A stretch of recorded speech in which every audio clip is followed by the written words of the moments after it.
10 minute আগে আমি Bagerhat range কর্মীদের বড় সারে নিয়ে গেছি, আমার চাঁদপুরের বড় সারে নিয়ে গেছি, এখানে ধাইতে গেছি 10 মিনিট আগে। আর এই ফায়ার সার্ভিস বড় অফিসার আইছিল, 10 মিনিটের ভিতরে সুন্দরবন তলায় গেছে পানিতেই।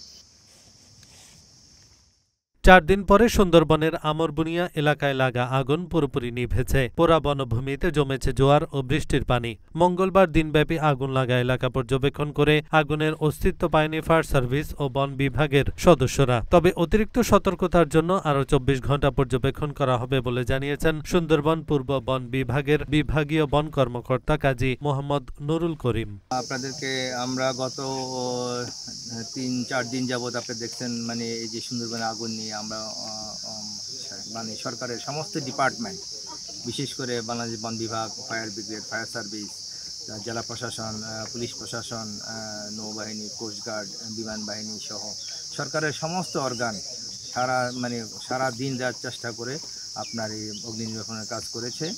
তো গত 4 তারিখ থেকে আমরা এখানে আসি। 4 তারিখে 4, 5, গতকাল 6 ছিল, আজকে 7 তারিখ। গত 2 দিন যাবৎ রাত দিন অক্লান্ত পরিশ্রম করে ফায়ার ব্রিগেডের ফায়ার ফাইটারগণ তারা রাত দিন পরিশ্রম করেছে, বন বিভাগের কর্মীগণ রাত দিন পরিশ্রম করেছে।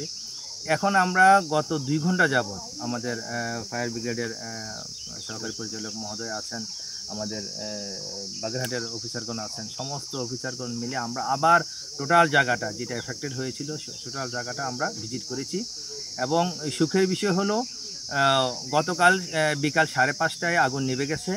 তারপরে আমরা বনে ছিলাম, 6টার সময় বৃষ্টি হয়েছে, পর্যাপ্ত বৃষ্টি হয়েছে। আমরা টোটালি ভিজে গিয়েছি গতকালকে বৃষ্টিতে, আল্লাহর বিশেষ রহমত, বৃষ্টিতে আরও ভালো হয়েছে।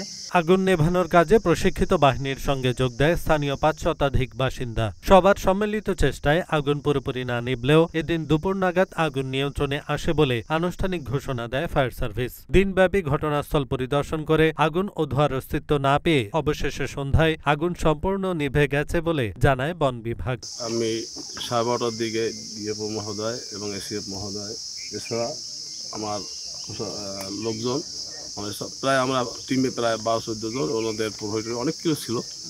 আমি ভিতরে 2-2.5 ঘন্টার মতো আমরা ছিলাম, এরা সবাই কোথাও আমি এমন কোনো দৃশ্যমান আগুন তো নেই বলেই চলে। আগুন নির্বাপন কালকে হয়ে গেছে, কিন্তু তারপরও ঊর্ধ্বতন কর্তৃপক্ষের নির্দেশ হোক আর যেভাবে হোক একটু আমরা সবাই মিলে একটু ধৈর্য ধরি, যে একটু অপেক্ষমান থাকি। আসলে তো হঠাৎ করে এভাবে বলা যায় না যে আগুন সম্পূর্ণ নির্বাপন, কিন্তু আমরা একটু অপেক্ষমান থাকি। এইটাই হলো ডিএফও স্যার যা বলছে, যে আমরা কালকে পর্যন্ত একটু অবজারভেশন থাকি। জানা যায় গত শনিবার বিকেলে সুন্দরবনের আমরবুনিয়া এলাকায় আগুনের খবর পায় সুন্দরবন পূর্ব বন বিভাগ। খবর পাওয়ার সঙ্গে সঙ্গে বন বিভাগ, ফায়ার সার্ভিস, পুলিশ ও উপজেলা প্রশাসনের পক্ষ থেকে ঘটনাস্থল পরিদর্শন করা হয়। সেদিন সন্ধ্যা হয়ে যাওয়ায় আগুন নেভানোর কাজ শুরু করতে পারেনি বন বিভাগ। পরদিন রোববার সকালে ফায়ার সার্ভিস, নৌবাহিনী, কোস্টগার্ড ও বন বিভাগের নিজস্ব ফায়ার ইউনিট আগুন নির্বাপন শুরু করে। এরপর সোমবার সকাল থেকে আবারও সবার সম্মিলিত চেষ্টায় আরও জোরে সোরে আগুন নেভানোর কাজ শুরু হয়। এহসানুল হক, ঢাকা পোস্ট।